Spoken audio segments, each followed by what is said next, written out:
Peter and the Wolf. Peter and the Wolf. Story by Sergei Prokofiev, retold by Annette Smith, illustrated by Naomi Carolyn Lewis. Once upon a time, a boy called Peter lived with his grandfather in a small wooden cottage at the edge of a dark forest. In front of the cottage was a beautiful green meadow. Peter liked to play in the garden around the cottage, but he longed to go into the meadow. Grandfather would say to him, "Stay near the house, Peter. Never go into the meadow. It is a very dangerous place." "Why is the meadow dangerous?" asked Peter. "There is a fierce wolf in the forest," replied his grandfather. "It could sneak into the meadow and attack you." For a long time, Peter remembered his grandfather's words. However, one day, a little bird flew down to the tree by the garden. "Come out into the meadow," she chirped. "All is quiet. All is quiet." Peter forgot about his grandfather's warning.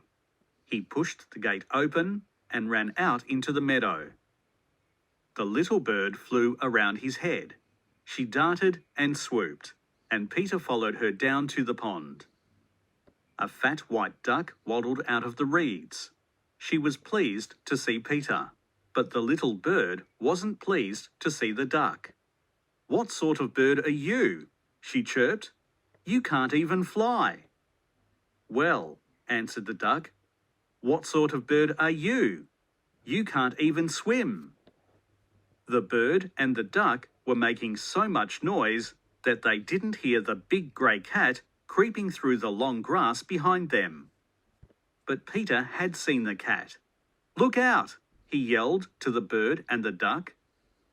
The duck swam to the middle of the pond, and the little bird flew up into the branches of a tree.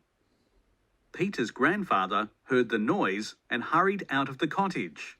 When he saw the gate was open and that Peter was out in the meadow, he was very angry indeed. "Come here at once, Peter," he said sternly. So Peter went back inside the garden, and Grandfather went back inside the cottage. Meanwhile, the hungry wolf had been watching them from the edge of the forest. Just in time, the cat saw the wolf and raced up the tree to save herself. She sat on a branch not far from the little bird. The wolf crept closer and closer to the pond. The duck quacked in fright. She jumped out of the pond, and the wolf raced after her. She had no way of escaping, and the wolf swallowed her in one mouthful. The wolf began to walk around and around the tree. He looked up at the cat and the little bird with his greedy yellow eyes. Peter saw what was happening. He wasn't scared of the wolf. He fetched a long piece of rope. Then he climbed up onto the garden wall and crawled along a branch of the tree. Once he was settled on a bigger branch, he made a loop in one end of the rope. "Fly around the wolf's head," Peter called to the little bird, "and try to make him dizzy." The little bird darted around the wolf, making sure she kept just out of reach of his sharp teeth. Peter dropped the rope down. The loop went over the wolf's tail. With a quick flick, Peter pulled the rope tight and tied the other end to the tree. He had caught the wolf. Just then, Grandfather came out of the cottage again, and two hunters came out of the forest. "Look," shouted Peter, "I've caught the wolf. Please come and help me take him to the zoo."